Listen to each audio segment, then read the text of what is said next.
Another beautiful Thursday katika Mfahamu Kiongozi, where we get to give you stories from different leaders across the nation na pia katika mataifa ya nje. Na hilo nipo hapa kuhakikisha kwamba ninakupa story ambayo hujasikia, na bila shaka siku zote huwa nasema any other leader mwenye ungependa nimtafute unanipigia kwa 22047 mitandao ya kijamii, nitamtafuta. Bora tu wewe umtaje. Jina langu ni Liz Mtuko kuanzia sasa na kuendelea. Na hii leo nazungumza na naibu gavana wa kaunti ya Murang'a, one of the youngest DGs we have in the country. Lakini alitoka wapi? Maisha yake yalikuwa namna gani? Ni kipi ambacho kilimsukuma kuingia katika masuala ya uongozi? Tutamuita Gen Z. Lakini wacha tu mwenyewe atatuambia kama ni Gen Z. How are you DG? Niko salama kabisa. Hata mimi nimeshukuru kwamba umenipa nafasi kuzungumza nawe siku hii leo. Nitaanza kwa kuuliza, wengi wametembea safari ya maisha, lakini kwako imekuwa namna gani? Ulizaliwa wapi? Life ilikuwa namna gani? Some of the childhood memories. Unataka kunirudisha nyuma kabisa? Lazima nirudi huko. Yes. Yeah. Kwa ambao wanatusikiliza, jina ni Stephen Mburu Munania. Yes. Munania is the name of my father. Yes. Na yeye ni kasisi. Is a reverend. Mtoto wa reverend. I can imagine. Wa kanisa ya Anglikana. Pale diocese ya Thika. Yes. Alikuwa kasisi kutoka nikiwa mdogo, na lakini sasa ako Marekani ndiko anahudumia anahudumia Wakristiano huko. So nimezaliwa pale upande ya Murang'a, mahali kunaitwa Gatanga constituency, ward inaitwa Kariara, location inaitwa Mbugiti, kijiji inaitwa Karega. Yeah. Life ilikuwa namna gani? Because this is what makes your story. Nikaenda shule tu hapo tu Karega primary ikianzia, and then nikaenda St. Patrick Modhande Primary School. Umesema katika familia watu wangapi? Familia watu watatu. Watu watatu. Yes, tuko watoto watatu. Maisha ya watoto wa pastors, let me call them pastors, ama makasisi, kwako ilikuwa namna gani? Similarly, kichapo tulipokea.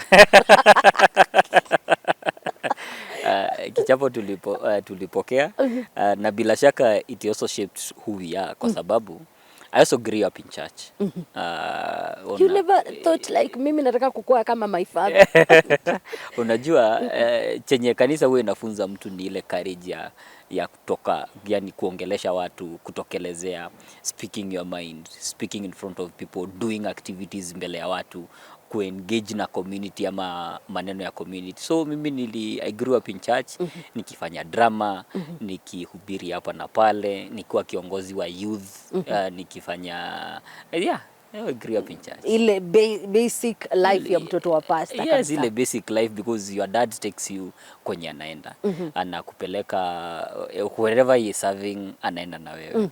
And so that was basically my life. Akienda kuongelesha watu waliofiwa, akienda kwa maharusi, akienda encourage watu. The life of a kid of a pastor ni kwenda na babako, kwenda na mamako. So my life grew up now interacting with the community, ukiinteract na maneno ya community service. Unlike a single church led by a pastor and a wife, mainstream churches unapata kuna protocol. Yes. So unapata even the way mambo yanatendeka ni tofauti. Unlike saa hizi unaona pastor kuna maprado, kuna ndege, kuna nini. Masheheni walikuwa namna gani? That was a very humble beginning, because unaona, I was born in 1993. So basically now the years niniza kukua, my father was ordained up until 1997. So we were very humble background, ka nyumba ya rooms mbili, where we grew up hapo nyumbani. And that is where we were from, tukua watatu. And so it was a very humble beginning. It was the scenario that our mother, my mom, is the one mwenye alikuwa na support sana in terms of the economic, because ni yeye alikuwa anashona nguo, ni alikuwa anafanya ukulima kidogo in the half an acre that was available, ni alikuwa anachuna majani chai. So ni alikuwa na support ile maneno ya chakula. And then because my dad had to go back to school when we were born, akarudi shule, so that hata apate akuwe ordained.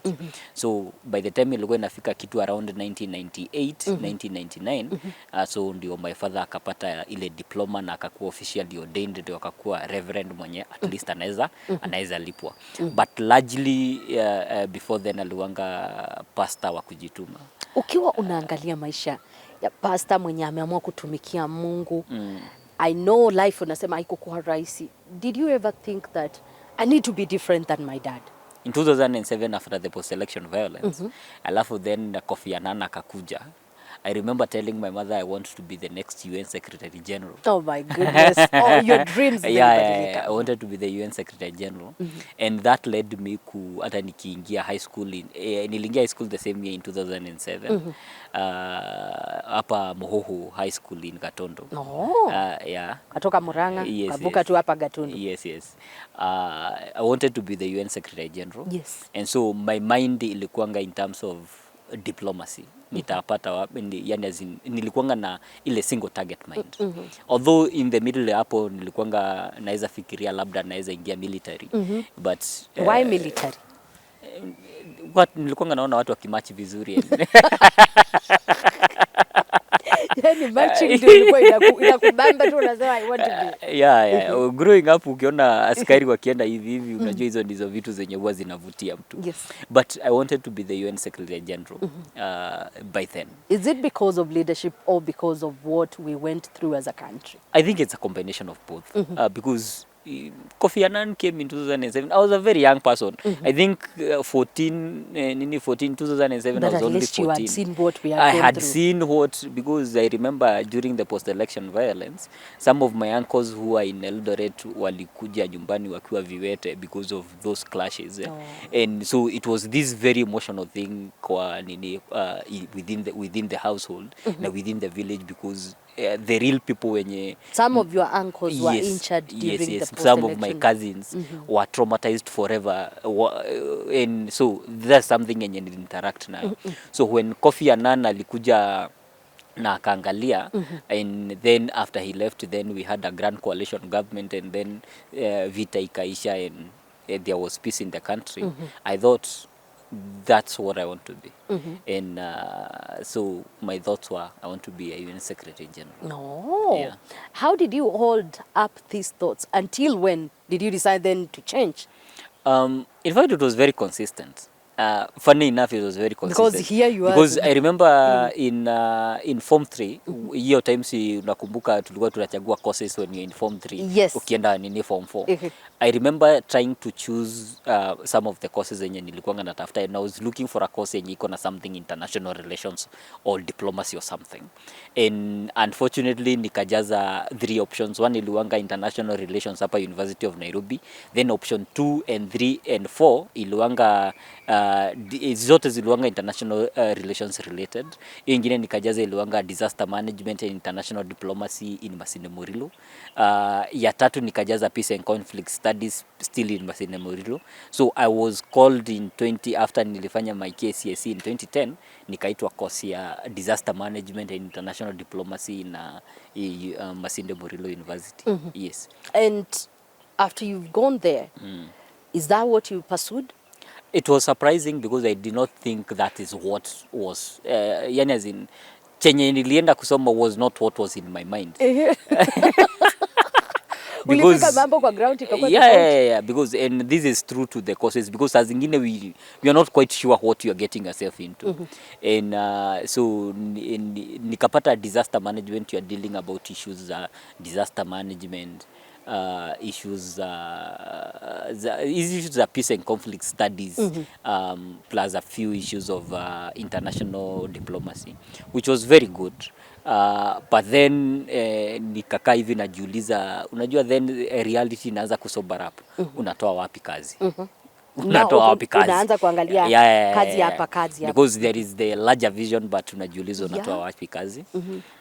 Fortunately when I was in campus, unaona ile yenye I grew up in church. Na hiyo maneno yenye unajiambia yani as in, there is a way of doing things. So I joined the Christian Union when I was in campus. In fact, almost the first week of campus nilijoin Christian Union. And through the Christian Union nikaanza kufanya a few things za leadership za kanisa.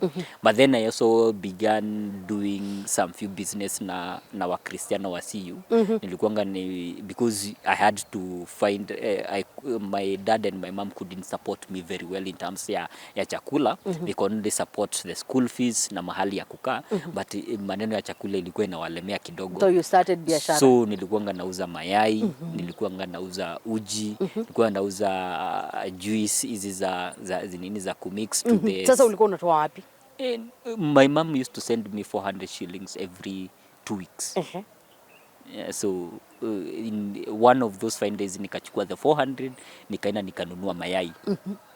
Kununua mayai nikakuja nikaboil, alafu then on a Friday evening nikaanzia kuuzia watu wa CU wakienda CU ya wakati ya jioni.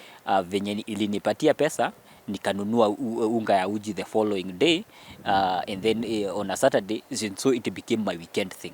That naongoja watu on Sunday morning wakitoka CU the 3 services zenye zilikuwanga zinaenda, na wauzia uji, na wauzia mayai, na wauzia juice. Yeah. So in my second year, I decided to take some action on some few things zenye tulikuwa tunafikiria haziendi vizuri in campus. Largely iliwanga because of the double intake yenye ililetwa in 2011. Because watu wenye tuliingia mapema, we had to stay out for almost 8 or 9 months, na tukaextendiwa ikafika mwaka moja. So we felt that this is very unfair because watu wengine wanaingia shule so that tuwaongoje sisi wote tuingie second year. So it became this point of contention, and so nikaamua nitasimama kiti ya nitasimama kama representative wa my class during elections. Nikapata representation ya my class, but not necessarily the entire year. So nikaamua that hii ni kidogo nahitaji kusimamia ile the general sasa za campus. Yes. But unapata with where I come from, coming from Murang'a, and Masinde Muliro University being in Kakamega, the politics after 2013 were a little bit hot. And siasa ya campus ikaingililiwa na siasa ya national. Ikapata influence from, so sikupata hiyo space yenye sikupata the space that I would have wanted. Yes. But I was very vocal na maneno ya leadership. Singenyamaza vitu zikienda vibaya. But I also did something else. I started volunteer work na Kenya Red Cross na Kenya Model United Nations. So venye nilitoka campus, I thought to myself, sasa naenda kutafuta kazi wapi? Unfortunately, there were no many people wenye walikuanga wana open your doors to a disaster manager. Wanashinda disaster manager ni nani? I know, because it's not something which happens. It's not something in our country. Yeah. And so I thought to myself, siwache niingie tu kwa Kenya Red Cross I am as used to. So I came to Thika, hapa Thika, nikaenda kwa Kenya Red Cross Thika branch. Nikawaambia nakuja nimekuwa kwa campus nikivolunteer. I also want to become a volunteer here. Which was now your first job, serious job? So in 2019, ndio nikachukuliwa na public service kama the first cohort ya internship program in 2019. As the first cohort nikachukuliwa, and that was my first legitimate job yenye naweza sema that this is internship. Yes. Kufunza ama kufanya? No, nilikuanga nafanya unajua venye tulijaza walikuwa nataka graduates kwa intern. So we were to be posted on government ministries and the rest. But venye tulipoa hizo barua mimi nikatumwa kwa Ministry of Interior. Kutumwa kwa Ministry of Interior, 200 of us, those interns, tulikuwa tumechukuliwa almost 3,000 interns. 200 of us wenye walitumwa Ministry of Interior, they saw it fit instead ya kutupia kazi ya interns, watupee kazi ya ACC cadets. NCC cadets is ni assistant county commissioners. Ni wale madio cadets. It's the training ni ile ni ile yenye unakuanga in training. Yes. An assistant county commissioner in training. Oh. So it was a very huge, now you are no longer an intern. You are holding the title of an assistant county commissioner cadet. Yeah. So nikatumwa pale Murang'a pale Keno. And then something very funny happened because nimetumwa nyumbani. COVID ikaingia in 2020. Yes. Venye COVID iliingia, well, most of the other interns walikuwa nenda nyumbani. Wewe kama ACC cadet, wewe ni DO, lazima ufanye kazi. And that gave me the opportunity kwanza kuendelea na my master's degree. Nikajaza my master's degree na nikaanza kuendelea nayo. Secondly, venye mipango ya serikali ya national government ilikuja, I was very active. One of them was hii maneno ya food distribution. Yes. I was in charge of distributing food in Murang'a. Nilikuwa nimepewa responsibility. Now you are interacting directly yes, with the people. Yes, nilipeleka food across Murang'a, all sub-counties, all wards. Then the second thing was kazi mtaani started. And I was among the people who were in charge in terms of supervision for entire sub-counties, in terms of recruitment, supervising, kupeana kazi. So I got to interact with the young people of Murang'a very keenly on a daily basis. Because ni mimi nilikuwa natengeneza payroll, nilikuwa na deal nao on a daily basis. And then I got to also enforce rules za COVID. It also helped me understand how businesses were affected. And so nikitoka hapo, I thought that I might nitasimama kiti.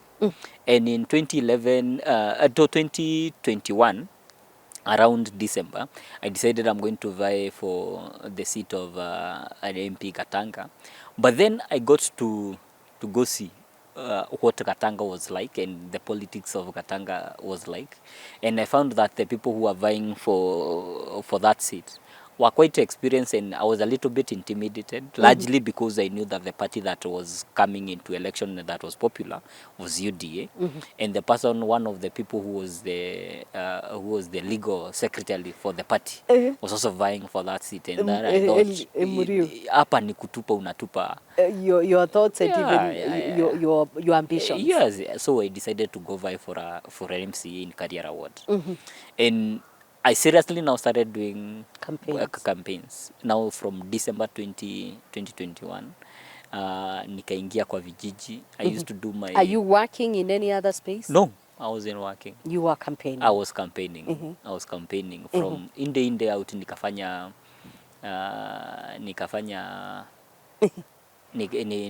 door-to-door campaigns. Saa hizi umeoa?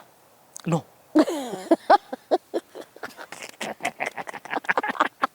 Unafanya tu campaigns ukiwa peke yako. So I wasn't married, but now my family got to help me out in the campaigns, and I also got a few other friends wenye walinisaidia kutembea across the world, but I also got very much involved in the party campaigns in the county. Yes. Because I also, with my education background and with my ability to speak, I needed to speak. I was doing my ward campaign, I was doing constituency campaigns, I was doing county campaigns, I was doing national campaigns at the same level, at the county level. And so I was very active from one ward, one constituency to the other. I also got into serious campaign now with the Member of Parliament Murang'a to campaign for him, and also got to campaigning for the governor. And as we were doing all that, we also started filling out nominations for the party. And my ambition was, wewe ni kijana mdogo sana, just a nomination ya Senate, just a nomination ya MP, and that's what, and by doing so, the requirement of filling out those nominations, and I'm pretty sure you can understand that, helped me put my papers together. And by putting my papers together, when the seat for deputy governor for Dr. Irungo Kang'ata became vacant, I was in a position to produce those papers very fast. Because already they were in place. Because already they were in place. And the governor, Kangata, had already nominated another deputy governor, but there were some political issues in terms of they hadn't resigned in their previous job in the public service, or there was some politics that wanted to play that politics. And so the governor decided that he's not going to play that kind of politics. He's just going to nominate a fresh candidate. And so during the signing day of papers at IEBC, that's the day that people actually knew that this is the guy who has been chosen to be the deputy governor designate for a nominee for Dr. Kangata and for the UDA party in Murang'a. Were you seeing yourselves winning while you were campaigning for this space? Let me first of all say that from wherever I was campaigning now to be the leader in terms of campaigning across the county, first of all, it opened my eyes in terms of what was possible, but also a very steep learning curve. Because you are now suddenly doing larger campaigns, larger responsibility than you are used to. And we were doing a little bit different campaign, data-driven campaigns. So we were doing a lot of data collection, understanding what people are saying. And so we were very focused on where we wanted to be. The party, of course, put its weight on the candidates, and we emerged victorious in 2022. The rest is history. Here you are. Yes. I will still go back to the question of I've seen a ring. How did you meet I this got person? married last year. Oh, tell me about this person. I got married last year. Tell me about this person. How did you meet her? Owing to the reality now, you're in public and everyone now sees you. Yeah, I met her before I even started campaigns. I met her since before I started campaigns. In church? Yeah. Funny enough, yes, in church. Funny enough, in church. I never expected. But it wasn't even in Murang'a. We met in Eldoret. We met in Eldoret, somewhere called Keses. The greatest lesson you've learned out of this? The greatest lesson that I have learned from this is we have the potential to do almost anything, as long as you accept the reality of the situation, which is largely, for example, I have to accept the fact that I don't know everything. When I accept that I don't know everything, I get to challenge myself in terms of research, in terms of reading, in terms of consultation. That means you're an avid reader. Yes. If today you were to change from where you are, what else would you go for? That is my last question. What would you go for? No, my passion right now, politically, I wouldn't say what is going to happen next politically, yes, because politics are shifting. Yes. However, if I'm not in politics, I would be farming. Are you doing that? Yes, and I'm also a farmer as we speak. Oh, what are you farming? I'm doing a little bit of chili. Yes. Why farming and not tech? Farming is very interesting, and because look at the economy of this country. Well, we can be a very great food basket, but we do get to import majority of our consumables, up including the maize that which is our staple, rice, oranges, mangoes, and so going to farming is a way of guaranteeing that our future is bright and filling the gap. Yes. I know I'll get an opportunity to visit that farming space. I know I'll definitely get an opportunity. Yes, the questions I'm going to ask, I need a one-word answer. Your favorite color? That has to be blue. Your favorite day?